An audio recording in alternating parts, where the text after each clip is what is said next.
Important breaking news from the world. It is a well-known fact that North Korea is a horrific place to live.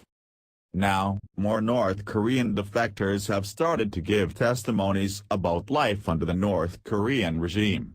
UPI reports that one of the facts the defectors have shared is that orphaned children have been forced to feed on corn extracted from cow dung, or lice, during the Great Famine. Wi-Reok, one of the defectors, told Daily NK that his experiences as an orphan child in North Korea during the late 1990s have continued to haunt him to this day. He stated that certain diseases like tuberculosis were lethal because they did not have a cure. After I came to South Korea, I was amazed to learn that tuberculosis is a disease that can be treated, he said. North Koreans lived in miserable conditions, but according to Lee, orphans dealt with far worse than the rest of the country.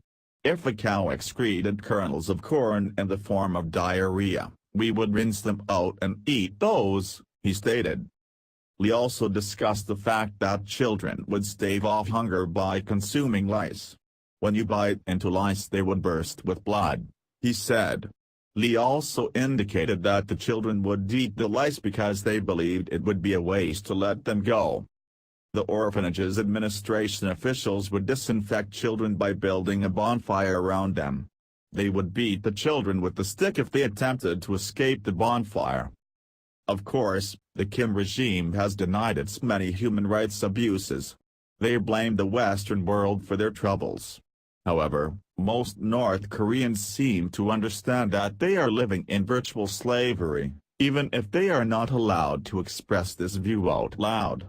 It's one of the reasons so many citizens attempt to escape the despotic regime. On November 13, a North Korean soldier risked his life to escape from the oppressive government. The Washington Post reports. As the 24-year-old in the Korean demilitarized zone ran from his vehicle, his fellow soldiers came in pursuit, firing more than 40 rounds at him. He was hit at least 5 times, but clung to life as he kept crawling south. He was found bleeding in a pile of leaves by South Korean soldiers and brought to doctors. The soldier is currently receiving medical attention from South Korean doctors, who say he is recovering nicely. So what could push a soldier to risk his life to flee the nation? The Washington Post states that the North Korean government is supposed to provide its citizens with housing, healthcare, education, and jobs. The reality is that it provides little more than a restricted existence where citizens are given no rights. In essence, everyone living in the country is in prison. It's the type of slavish existence that communism breeds. North Korean citizens are not allowed to criticize the government. They live under full surveillance, even from fellow citizens. Individuals are continually encouraged to report illegal activities to the government. A refugee told the Post that youth leaders patrolled their communities, searching for things that we weren't supposed to be doing.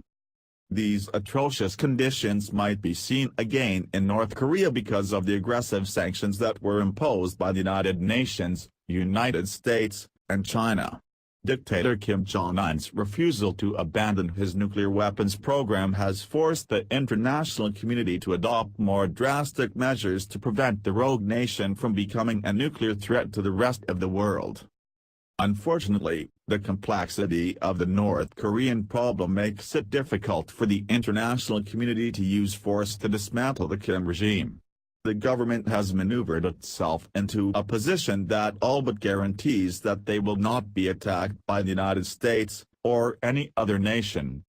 If the sanctions work, Kim Jong-un may give up his nuclear ambition, but this does not mean that the people he is oppressing will fare any better. Hopefully, the Western world and its allies can figure out a solution that will benefit the North Korean people while removing the nuclear threat. Thanks for watching. Don't forget to like, comment, share and subscribe to my channel.